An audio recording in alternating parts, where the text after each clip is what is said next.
In the Old Testament, the number one sins were murder and adultery. और पुराने नियम में देखते हैं कि खून करना या फिर व्यभिचार करना यही सबसे बड़े पाप होते थे। But in the New Testament, लेकिन नए नियम में when Jesus hardly ever spoke about murder and adultery, और प्रभु यीशु मसीह ने बहुत कम बार जो है खून करना या फिर व्यभिचार के बारे he में बात spoke किया। about hypocrisy and pride. उसने जो है घमंड के बारे में और अपना दिखावा दिखाने के बारे में बात किया है। Who did Jesus condemn the most when he was on earth? सबसे ज्यादा प्रभु यीशु मसीह ने किस पर दोष लगाया? Not the murderers and thieves and adulterers. खूनी, चोरी और व्यभिचारी के ऊपर नहीं। There were crooked tax collectors like Zacchaeus. He went to their house. और वहाँ पे जो है टैक्स लेने वाले लोग थे, उनके साथ प्रभु यीशु मसीह गया। He even selected one tax collector called Matthew to be his disciple. और खुद जो है प्रभु यीशु मसीह ने एक जो चुंगी लेने वाला है उसको अपना चेला बनाया, Because they were willing to change. क्योंकि वो तैयार थे बदलने के लिए। But when it came to the Pharisees, लेकिन फरीसियों के बारे में आया तो he condemned the Pharisees for basically two sins. और दो पाप के लिए जो है उनको जो है दोषी ठहराया।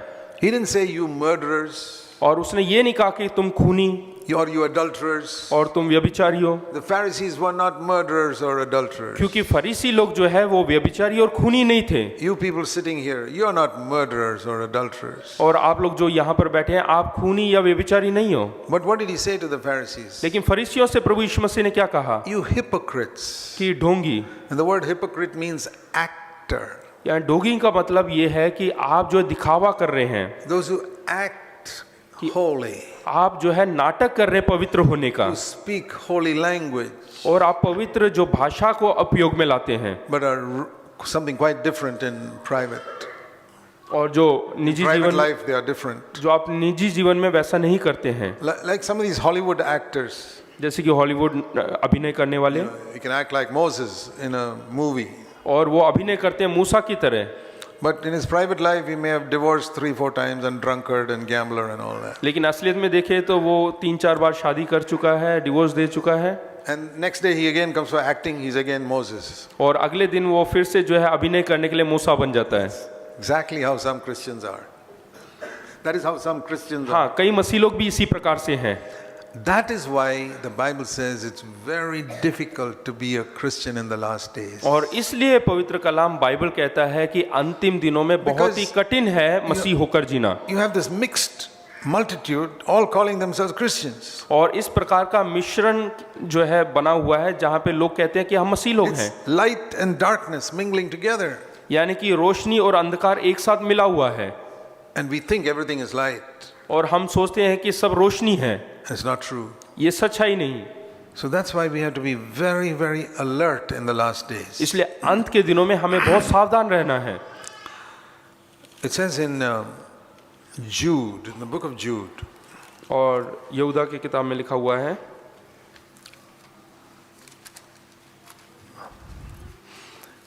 now this is in the first century when the apostles were still alive. और पहली शताब्दी में जब चेले लोग जीवित थे, Even at that time, और उस समय भी these crooks came into the church. और इस तरह के लोग जो हैं कलीसिया में थे। But it's going to be much worse in the last days. लेकिन अंत के दिनों में बहुत भयंकर तरीके से बढ़ेगा, Because there will not be that type of fiery, holy leadership in the last days. क्योंकि अंत के दिनों में आग से भरे हुए अगुवे लोग नहीं होंगे। And as Jude says, और यहूदा की किताब में लिखा है, पत्री में read लिखा है, these words in the 4th verse of his letter. और पहले अध्याय के 4वां वचन पढ़ते हैं। Certain persons have crept in unnoticed. क्योंकि कितने ऐसे मनुष्य छुपके से हम में आ मिले हैं। How does a person creep in unnoticed into a church? देखिएगा किस प्रकार से बगैर जाने जो है वो मनुष्य कलीसिया के अंदर छुपके से घुसता है। These are people, verse 4, who have turned the grace of God into licentiousness. और वो ऐसे व्यक्ति हैं जो परमेश्वर के अनुग्रह को लूचपन में बदल डालते हैं। That means, you know, licentiousness is from the English word license. और ये जो वर्ड है, शब्द है लूचपन, वो अंग्रेजी शब्द जो लाइसेंस से आया है। You know, like you get a driving license, जिस प्रकार से हमारे पास ड्राइविंग का लाइसेंस रहता है, then you can drive. तभी आप गाड़ी चला सकते So हैं। what does it mean? They've turned the grace of God into licentiousness. यानी कि जो परमेश्वर के अनुग्रह है उसको लूचपन में किस That तरह से means बदला। they've taken the grace of God like a license. Now I can commit sin. तो उन्होंने जो परमेश्वर के अनुग्रह को लाइसेंस की तौर से ले लिया है कि अब मैं पाप कर सकता हूँ। Like you get a license to drive. जिस प्रकार से गाड़ी चलाने के लिए लाइसेंस मिलता है, Grace of God means license to sin. इस प्रकार से जो परमेश्वर का अनुग्रह है वो हमारे लिए लाइसेंस है पाप करने के Under लिए। the law, you could not do it because you'll be punished, you'll be killed sometimes. और व्यवस्था के अधीन रहकर आप नहीं कर सकते क्योंकि उसके अधीन में आपको दंड मिलेगा। In the law, if you committed murder, you were killed. अगर जो व्यवस्था के अधीन आप रहोगे, अगर जो आप किसी का खून करते हैं तो आपको भी मार डाला जाएगा। If you committed adultery, you were stoned to death. अगर जो आप व्यभिचार करते हैं तो आपको पथरवाह किया जाएगा। But now we are under grace. लेकिन अब आप अनुग्रह में हैं। Grace means you can sin.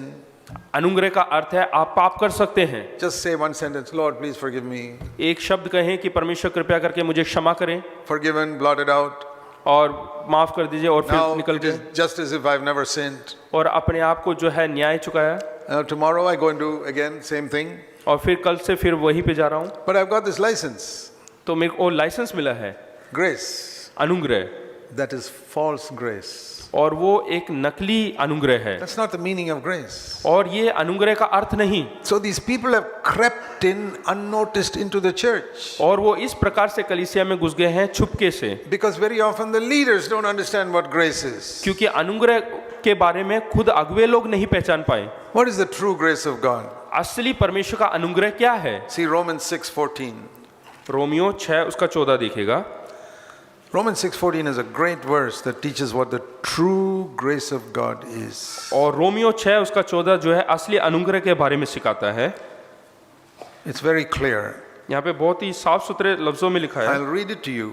यहाँ पे मैं पढ़ना चाहता हूँ And I believe even a 10-year-old here can answer this question. और मैं विश्वास करता हूँ कि 10 साल का एक बालक भी जो है इसका जवाब It दे is सकता such है। a simple statement. ये बिल्कुल साधारण सा एक यहाँ पे वचन दिया है When you are under grace कि कब तुम अनुग्रह के अधीन हो and not under law, और कब तुम व्यवस्था के अधीन नहीं हो, the proof is और उसका जो यहाँ that पे sin will not be able to rule over you. इसका अर्थ यह है कि जो पाप है वो आपके ऊपर काबू नहीं कर सकता, नियंत्रण नहीं कर सकता, That is the true grace of God. और वही परमेश्वर का असली अनुग्रह है। So according to this verse, और यहाँ पे जो परमेश्वर के वचन के अनुसार if sin rules over you, you're under law.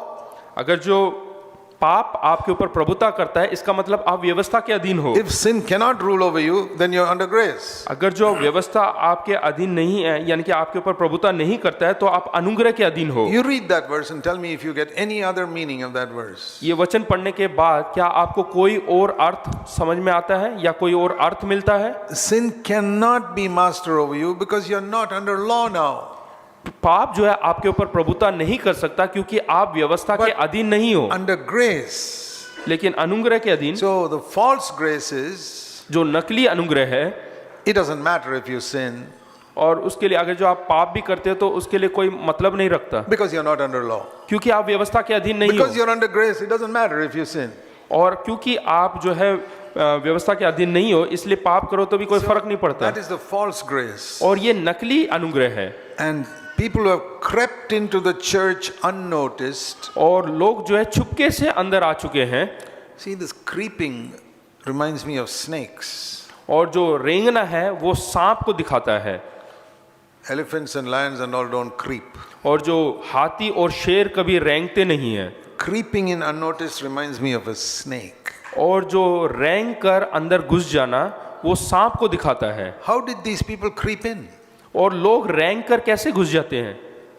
Because the doorkeeper went to sleep. क्योंकि जो दरवाजे पर जो चौकीदारी कर रहा है वो सो रहा है। Every church must have a doorkeeper. हर एक कलीसिया में एक चौकीदार होना चाहिए। At least one among the 2 or 3 elders must be a strict doorkeeper. कम से कम 200-300 में एक व्यक्ति तो ऐसा होना चाहिए जो कि चौकीदारी करता हो। All the elders don't have to be strict. और दूसरों को जो है बहुत स्ट्रिक्ट रहने की जरूरत नहीं। Like I say, among parents, father and mother, at least one of them must be strict. कम से कम माता पिता में से एक ऐसा होना चाहिए जो कड़क हो। Both don't have to be strict. दोनों को कड़क नहीं होना। But one father or mother must be strict, otherwise I guarantee the children will go astray. हाँ, कम से कम माता पिता में से एक व्यक्ति को तो कड़क होना चाहिए, नहीं तो बच्चे बिगड़ जाएंगे.